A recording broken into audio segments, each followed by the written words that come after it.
Bonjour à tous, nous sommes aujourd'hui en pleine rue pour recueillir l'avis des passants sur notre tout nouveau produit, le Signia Active Pro. C'est parti. Il a l'air bien habillé, classe, propre, charismatique et élégant.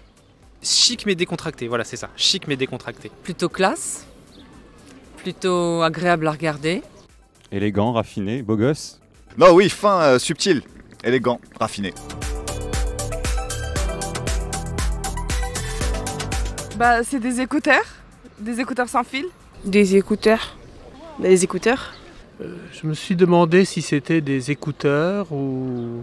Eh bien j'aurais tendance à penser que ce sont des écouteurs Bluetooth. Récepteur de son. Des écouteurs sans fil.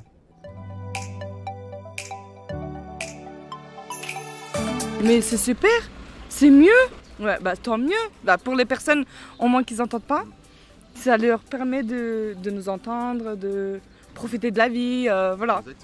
C'est stylé parce que ça se voit pas très bien et c'est moderne, on va dire. En plus, ça me fait penser à mon père puisqu'il a des problèmes d'audition et il cherchait justement des trucs comme ça. Donc c'est cool. Il voulait pas un truc qui soit vieux ou qui fait penser qui montre qu'il a un problème d'oreille, mais juste des trucs stylés comme ça, c'est bien. C'est discret.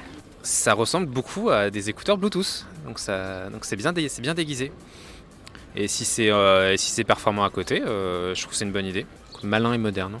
C'est important d'avoir des trucs qui ne fassent pas vraiment prothèse pour personnes en déficience auditive.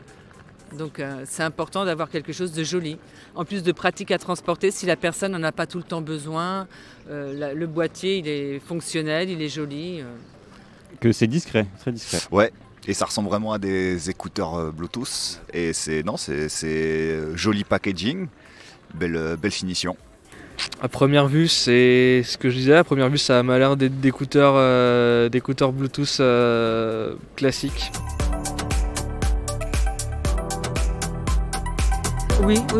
Celui-là, physiquement, à regarder, oui, celui-ci me séduirait assez à l'achat. Oui. Bah ouais, si oui. Besoin, pourquoi pas. Oui, absolument. Oui, ouais, tant que ça reste discret, je pense que ça peut aider. À choisir entre les deux, j'aurais moins de mal à sortir avec celui-ci, effectivement, écouter ma musique, effectivement, je veux dire, non, clairement, j'aurais beaucoup moins de mal à sortir avec celui-là, enfin, il est plus passe-partout, quoi.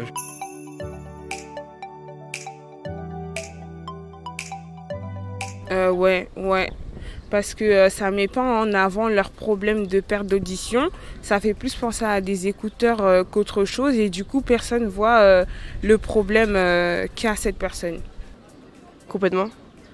Après je trouve pas ça forcément moche les personnes qui ont des appareils auditifs, mais c'est vrai que vu comme ça passe vraiment lambda dans la rue. Donc c'est plutôt discret, moi j'aime bien. Si je devais avoir un jeune frère ou un ami de mon âge qui a des problèmes d'audition, je pense que ça lui plairait. Exactement, oui, non, mais celle-là, elle serait parfaite. Hein. Ça fait pas penser du tout à une prothèse. De toute façon, de base, je pense pas qu'il y a à être jugé sur le fait de porter des appareils auditifs. D'autant plus qu'aujourd'hui c'est un accessoire de mode, donc ça, à partir du moment où ça a ce design-là, peut-être que les gens qui se sentent jugés, qui le sont pas forcément, mais qui se sentent jugés, peut-être que c'est un peu plus simple pour eux de porter ça, ouais.